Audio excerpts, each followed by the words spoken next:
Hello student, today we are learn the topic colligative properties and determination of molar mass. What is colligative properties? Colligative properties, those properties depend on the number of solute particles irrespective of their nature relative to the total number of the particles present in the solution.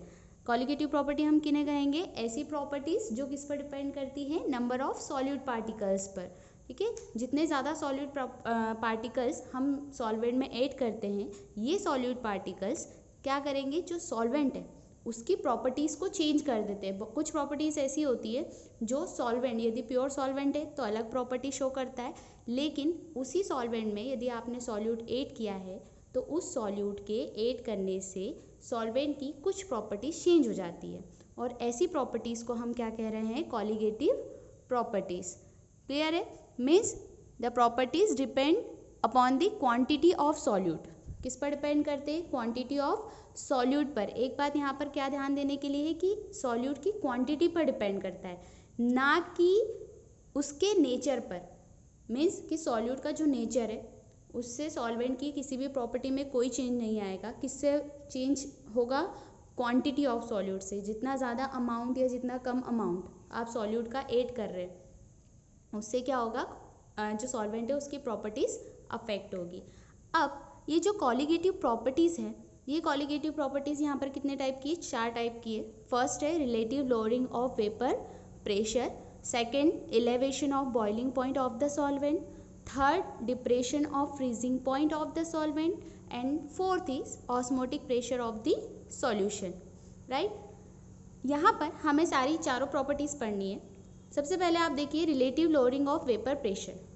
ये जो property है already हम हमारे इसके पहले वाला जो lecture है उसमें पढ़ चुके हैं। क्या पढ़ा था हमने relative lowering of vapour pressure में? कि जब हम कोई नॉन वोलेटाइल सॉल्यूट किसी वोलेटाइल सॉल्वेंट में ऐड करते हैं तो उस सॉल्वेंट की जो वेपरिंग प्रेशर है वो क्या हो जाता है? डिक्रीज होता है, जिसको हमने क्या बोला है? Relative lowering of vapour pressure. जो हमने यहाँ पर उसके लिए एक्सप्रेशन भी सॉल्व किया था, that is delta P proportional to the x2, या p naught 1 minus p1 divided by p naught equals to x2। x2 यहाँ पर क्या था? Mole fraction of the solute. Means कि जो वेपर प्रेशर में जो लोअरिंग होती है वो किसकी वजह से होती है? सॉल्यूट के मोल फ्रैक्शन की वजह से। मीन्स जो रिलेटिव लोअरिंग है वो सॉल्यूट पर डिपेंड कर रहा है, इसलिए हमने इसको क्या बोला है? Colligative property. इसके बाद जो सेकेंड प्रॉपर्टी आपकी आती है elevation of boiling point of the solvent. Elevation of boiling point of the solvent में सेकेंड जो प्रॉपर्टी है बॉइलिंग पॉइंट। पहले आपको क्या पता होना चाहिए कि बॉइलिंग पॉइंट क्या होता है, ठीक है? उसके बाद हम उसको समझेंगे कि इलेवेशन ऑफ बॉइलिंग पॉइंट क्या है। देखिए बॉइलिंग पॉइंट क्या होता है? Boiling point, boiling point is the temperature at which vapour pressure of the liquid is equal to the atmospheric pressure. Boiling point, आपको पता है कि बॉइलिंग पॉइंट क्या है? एक टेम्परेचर है। जैसे आप जनरली वाटर के लिए बोलते हो कि वाटर का बॉइलिंग पॉइंट कितना होता है? 100 डिग्री सेल्सियस या 373.15 केल्विन। लेकिन वाटर 100 डिग्री सेंटीग्रेड पर ही क्यों बॉयल होता है? यानी कि उसका बॉइलिंग पॉइंट 100 ही क्यों है? या जो दूसरे सॉल्वेंट होते हैं वो 100 डिग्री सेंटीग्रेड पर बॉयल क्यों नहीं होते? उनका जो बॉइलिंग पॉइंट है वो डिफ़र क्यों करता है?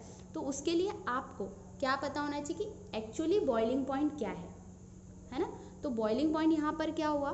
टेम्परेचर, ऐसा टेम्परेचर जिस टेम्परेचर पर किसी लिक्विड का जो वेपर प्रेशर है, हम इससे पहले पढ़ चुके कि जो लिक्विड होते हैं वो अपना एक वेपर प्रेशर क्रिएट करते हैं, ठीक है? और जब उस लिक्विड का जो वेपर प्रेशर है वो एटमॉस्फेरिक प्रेशर के इक्वल हो जाए। एटमॉस्फेरिक प्रेशर यानी कि जो हमारा एटमॉस्फेयर का प्रेशर होता है जिसको हम 1 atm से डिनोट करते हैं, ठीक है? यदि वेपर प्रेशर उस 1 atm के इक्वल हो जाता है तभी कोई भी लिक्विड क्या स्टार्ट होता है? बॉयल होना स्टार्ट होता है।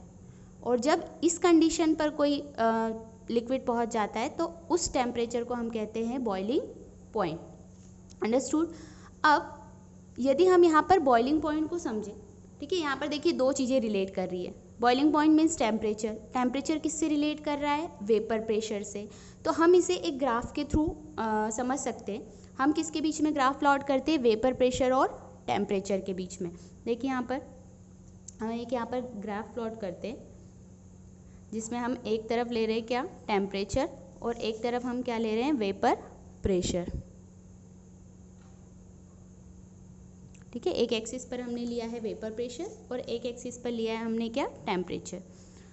ठीक है, और यहाँ पर इस वेपर प्रेशर पर एक प्लेस हम ऐसी ले रहे हैं जहाँ पर जो प्रेशर है वो कितना है, 1 atm। इस पॉइंट पर जो टेम्परेचर है वो प्रेशर है वो कितना है, 1 एटमॉस्फेरिक प्रेशर।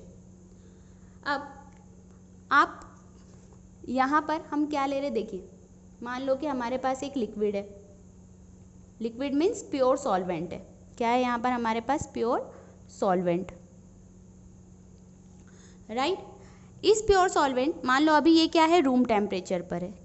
किस पर रखा हुआ है, रूम टेम्परेचर पर। रूम टेम्परेचर मान लो 25 डिग्री सेल्सियस टेम्परेचर है। मान लो यहाँ पर जो टेम्परेचर है वो है 25 डिग्री सेल्सियस। ठीक है, क्योंकि और रूम टेम्परेचर पर भी इस सॉल्वेंट का क्या है, कुछ न कुछ वेपर प्रेशर होगा।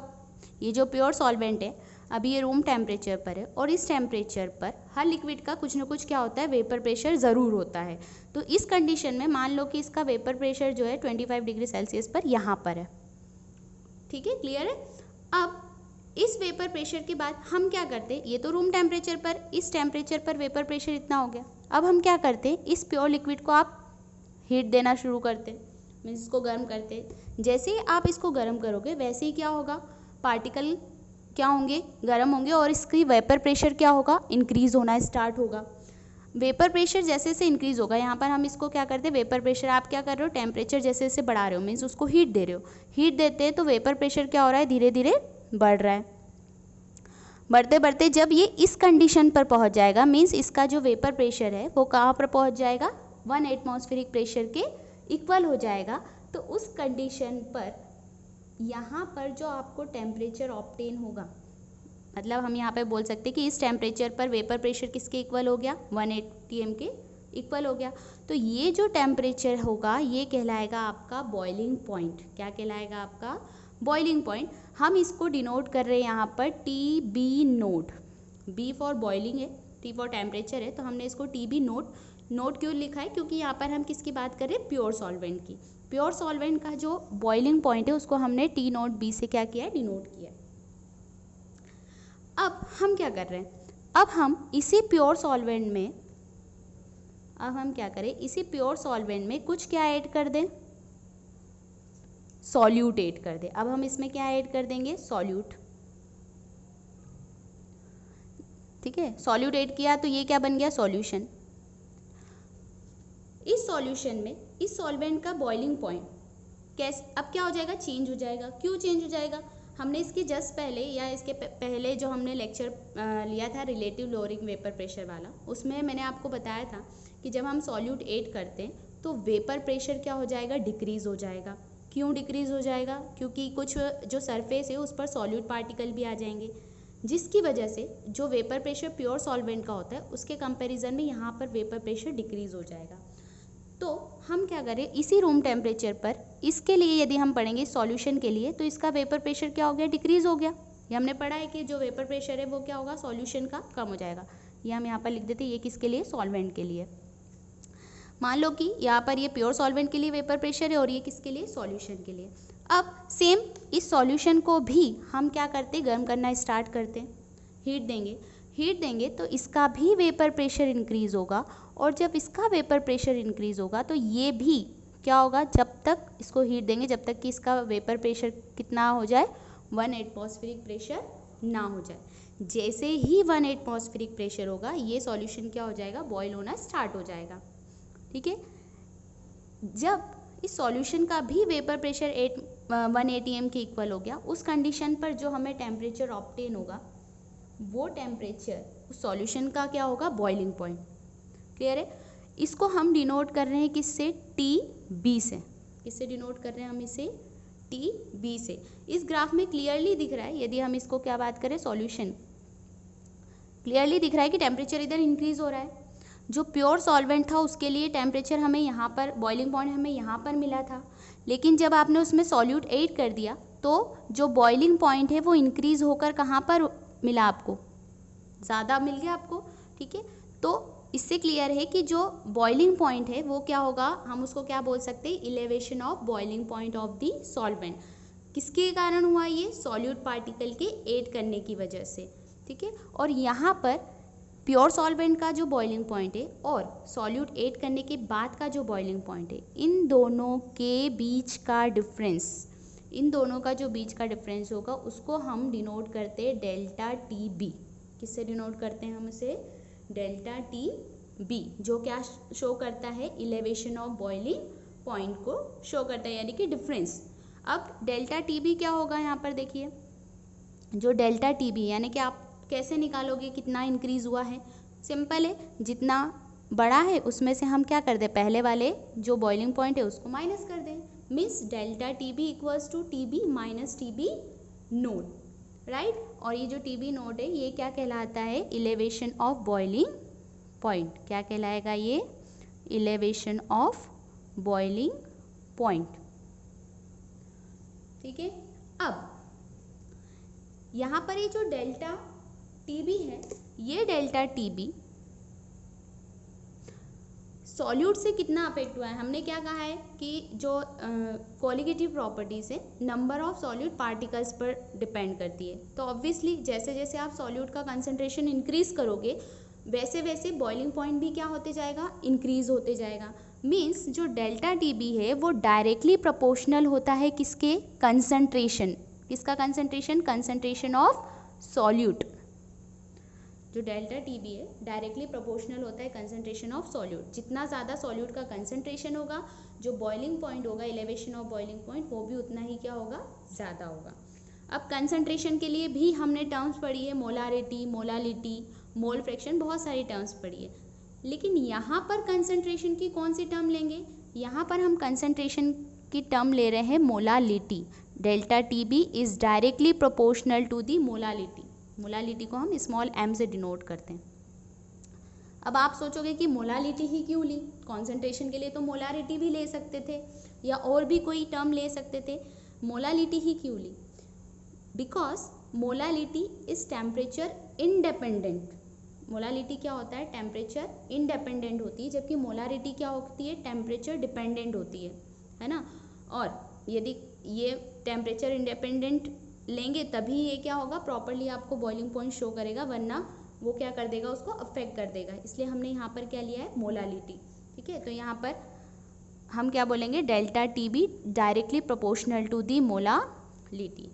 अब यदि हम यहाँ पर प्रोपोर्शनल का साइन हटाते हैं तो क्या होगा, delta T B equals to, एक हम कांस्टेंट लगाएंगे के बी इंटू एम। ये के बी जो है, के बी कहलाता है मोलल इलेवेशन कांस्टेंट। इसे हम क्या कहते हैं, मोलल इलेवेशन कांस्टेंट,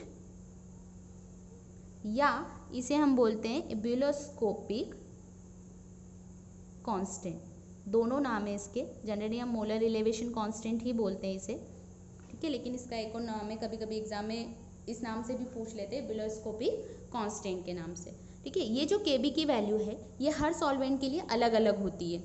जैसे वाटर है तो वाटर की Kb वैल्यू अलग होगी, बेंजीन है तो उसकी Kb वैल्यू अलग होगी। हर एक सॉल्वेंट के लिए उसकी Kb की जो वैल्यू होती है वो फिक्स होती है। ठीक है, अब ये तो आपको एक फॉर्मूला मिल गया, that is delta Kb equals delta Tb equals to Kb into M.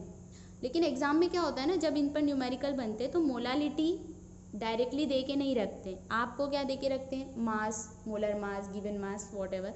तो इस मोलालिटी को यदि हम और ओपन करें तो आपको भी पता है मोलालिटी मीन्स क्या होता है।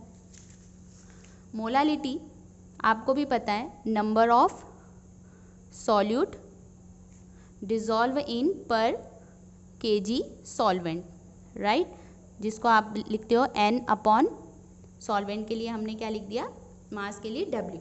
ठीक है, W1।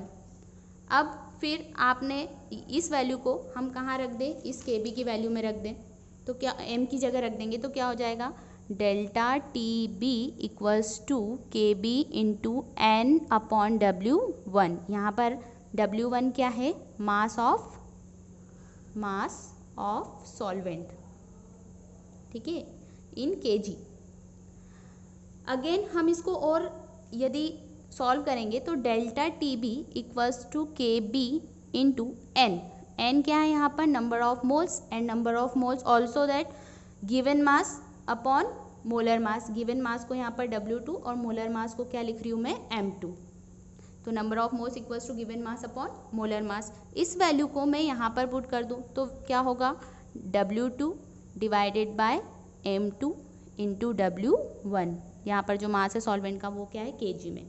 और यदि ग्राम में होगा तो क्या होगा? Delta T B equals to K B into W2 divided by M2 into W1, और इधर ऊपर लिख देंगे हम क्या? 1000, जब ये क्या होगा? ग्राम में होगा। तो यहाँ से यदि आपको गिवन मास यानी कि सॉल्यूट का मास दे रखा है, मोलर मास तो आप फॉर्मूले से भी बता सकते हो, यानी कि जो उसका कंपाउंड है उससे निकाल सकते हो, और सॉल्वेंट का मास भी दे रखा है, तो आप क्या करोगे? डेल्टा टी बी की वैल्यू को कैलकुलेट कर सकते हो।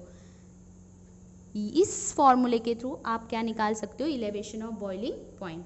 साथ में हमने टॉपिक का एक और नाम पढ़ा है, that is determination of molar mass, ठीक है। तो मोलर मास को भी आप क्या कर सकते हो? इससे कैलकुलेट कर सकते हो। यहाँ पर मोलर मास क्या है? M2, ठीक है। तो आप इस M2 क्या है यहाँ पर? Molar mass. इसको कैसे कैलकुलेट कर सकते हो? सिंपल, M2 को इधर ले आओ, डेल्टा टी बी को इधर लेके आ जाओ, तो जस्ट अपोजिट फॉर्मूला क्या बन जाएगा? M2 equals to K B into W2 into 1000 divided by M2 को इधर लेके आ गए, डेल्टा टी बी यहाँ पर आ जाएगा, तो delta T B into W1। तो इस फॉर्मूले के थ्रू आप क्या निकाल सकते हो? मोलर मास, ठीक है। समझ में आ गया? तो ये क्या है आपका? Elevation of boiling point. Understood?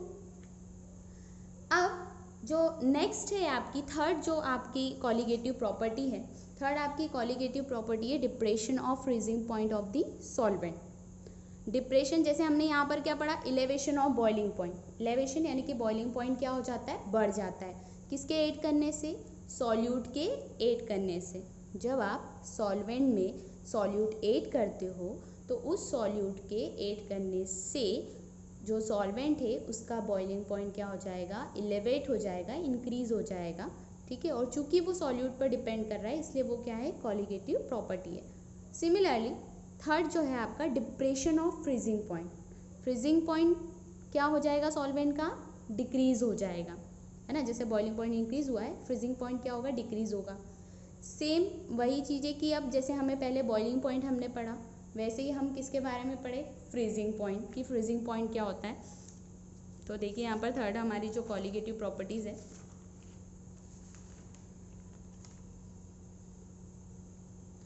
Depression of freezing point.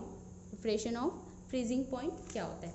क्या डेफिनेशन होगी डिप्रेशन ऑफ फ्रीजिंग पॉइंट? सिर्फ freezing point, the temperature at which the vapour pressure of the substance in its liquid state is equal to its vapor pressure in solid state.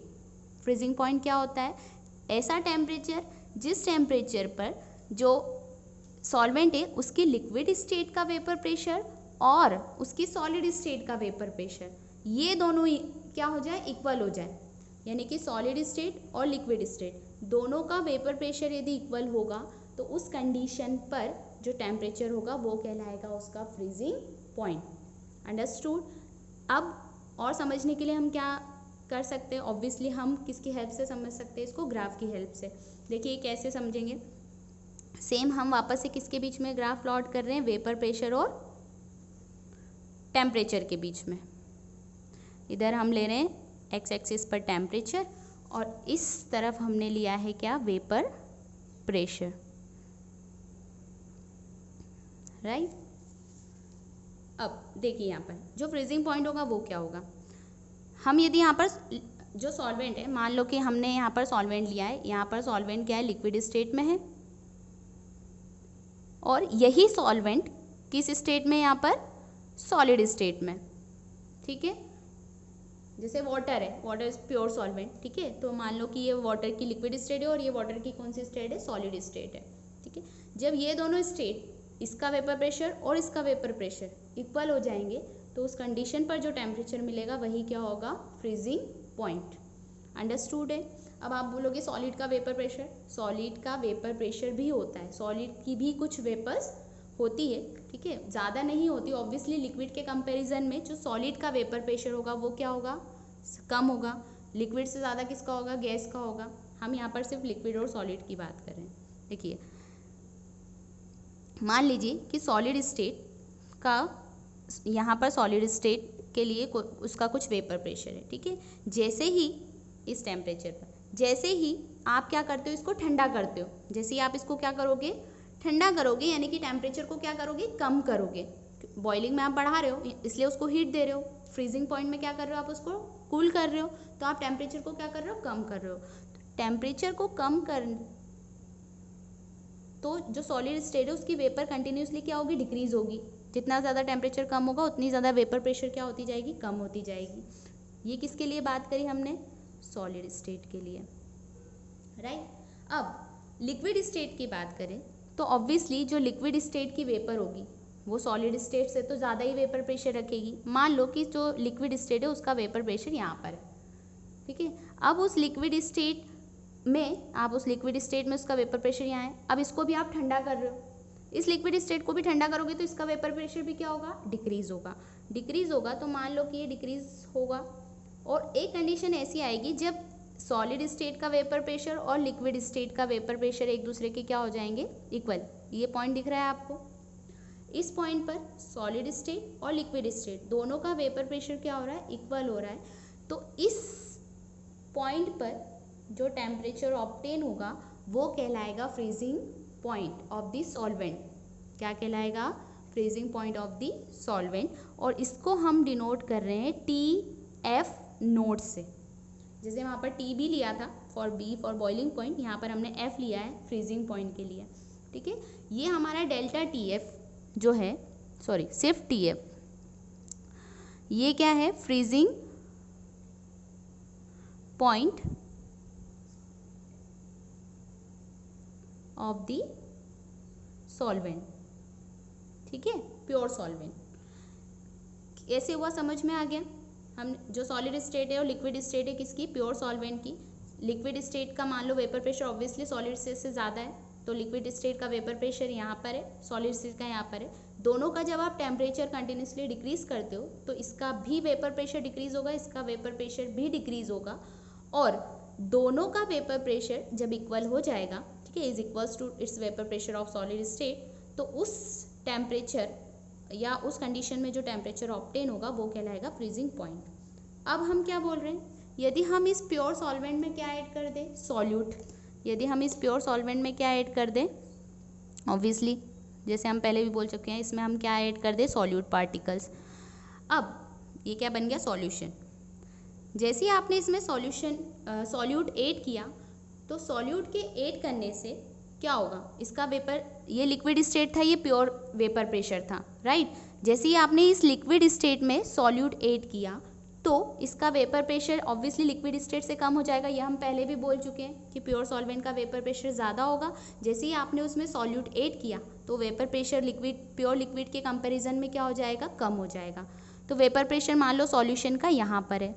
अब same condition, इस solution को आप क्या करो, ठंडा करो। तो जैसे ही इस सॉल्यूशन को ठंडा करोगे तो वेपर प्रेशर कंटिन्यूसली क्या होगा, डिक्रीज होगा। इसको थोड़ा सा आगे बढ़ा देते हैं। जैसे ही आप इसको ठंडा करोगे तो डिक्रीज होकर एक पॉइंट ऐसा आएगा जब ये इसको क्या कर देगा, क्रॉस कर देगा। और जैसे ही सॉल्यूशन का वेपर प्रेशर इस सॉलिड स्टेट के वेपर प्रेशर के इक्वल होगा तो उस कंडीशन पर आपको क्या मिलेगा, सॉल्यूशन का फ्रीजिंग पॉइंट। इसको हम डिनोट कर रहे हैं TF से। किससे डिनोट कर रहे हैं, TF से। अब यहाँ पर भी आपको दिख रहा है कि जो सॉल्यूशन है उसका जो फ्रीजिंग पॉइंट है, सॉल्वेंट के जो फ्रीजिंग पॉइंट है उससे क्या मिला है, कम। इधर टेम्परेचर क्या है, कम है, इधर क्या है, ज़्यादा है। टेम्परेचर क्या हो गया, कम हो गया। इसीलिए हम इसको बोल रहे हैं डिप्रेशन ऑफ फ्रीजिंग पॉइंट, ठीक है। When solute particles added into the pure solvent, the freezing point of the solvent is decrease in the solution, right? इन दोनों के बीच का भी जो डिफरेंस है, ये डिफरेंस को हम डिनोट करते हैं डेल्टा टी एफ। किससे डिनोट करते हैं हम इसको? Delta T F. अब डेल्टा टी एफ कैसे निकालोगे आप? Simple, delta T F equals to क्या हो जाएगा? जो टी एफ नोड है उसमें से हम किसको माइनस कर दें? टी एफ को माइनस कर देंगे। तो ये आपका क्या हो जाएगा?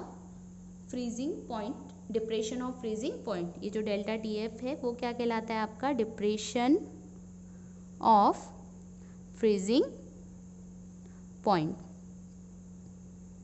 अब जैसे हमने boiling point, elevation of boiling point में पढ़ा कि जो डेल्टा टी बी है वो डायरेक्टली प्रोपोर्शनल होता है मोलालिटी के, same delta T F also directly proportional to the molality. यहाँ पर भी हम मोलालिटी जो प्रोपोर्शनल का साइन है वो हटाएंगे, तो यहाँ पर भी एक हम क्या लगाएंगे? Constant K F into m, m for molality. ये के एफ जो होता है वो क्या कहलाता है? के एफ आपका कहलाता है मोलर डिप्रेशन कांस्टेंट। क्या कहलाएगा?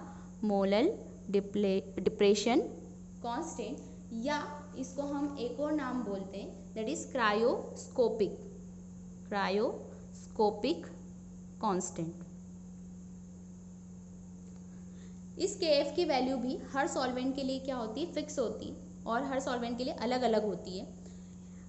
अब delta T F equals to K F into m. Same यहाँ पर जो मोलालिटी इसको भी हम आगे और सॉल्व करेंगे, तो क्या होगा? Molality equals to delta T F equals to K B into W2 divided by M2 into W1 into 1000, क्योंकि मोलालिटी तो सेम वही होगी जो हमने बॉइलिंग पॉइंट में मोलालिटी रखी, यहाँ पर भी वही मोलालिटी हो जाएगी, given mass upon molar mass upon solvent. और यहाँ पर W1 क्या है? Molar mass of the, given mass of the solvent, और चूंकि ग्राम में है तो हम यहाँ पर 1000 से उसको क्या कर रहे हैं? मल्टीप्लाई कर रहे हैं। ठीक है, तो ये इसकी हेल्प से आप क्या कैलकुलेट कर सकते हो? Depression of freezing point. अब यहाँ पर भी यदि आपको M2 की वैल्यू कैलकुलेट करनी है, मोलर मास, तो आप क्या करोगे? वही जैसा हमने आगे किया, M2 को इधर लेके आ जाओ, तो M2 इक्वल्स टू हो जाएगा KB into W2 into 1000 divided by delta TF into W1। ठीक है, तो इस फॉर्मूले से आप क्या कैलकुलेट कर सकते हो? Molar mass. यहाँ पर हम लिख देते कि कौन कौन किसको हम क्या बोल रहे हैं। यहाँ पर हमारा जो W1 है वो है क्या? आपका mass of the solvent. W2 जो है आपका है मास ऑफ सॉल्यूट। M2 है आपका molar mass of solute. Delta TF तो हम बता ही चुके हैं क्या है? Depression of freezing point. ठीक है, और सॉरी यहाँ पर KF है, KF जो KF है वो है आपका molar depression constant.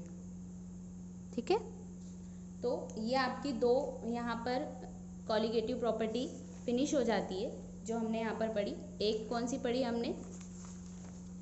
Elevation of boiling point of the solvent, और यहाँ पर इस फॉर्मूले की हेल्प से delta T B equals to K B into M, और delta T B equals to K B into W2 into 1000 divided by M2 into W1। इसकी help से आप क्या कैलकुलेट कर सकते हो? Elevation of boiling point, same depression of freezing point, third जो हमारी कॉलिगेटिव प्रॉपर्टी, इसको कैसे सॉल्व करते हैं, और इस फॉर्मूले की हेल्प से हम कैसे depression of freezing point calculate कर सकते हैं या मोलर मास को डिटरमाइन कर सकते हैं। अभी हमारी एक और कॉलिगेटिव प्रॉपर्टी बची है, दैट इज ऑस्मोटिक प्रेशर, जिसको हम नेक्स्ट लेक्चर में कंटिन्यू करेंगे। Okay, thank you.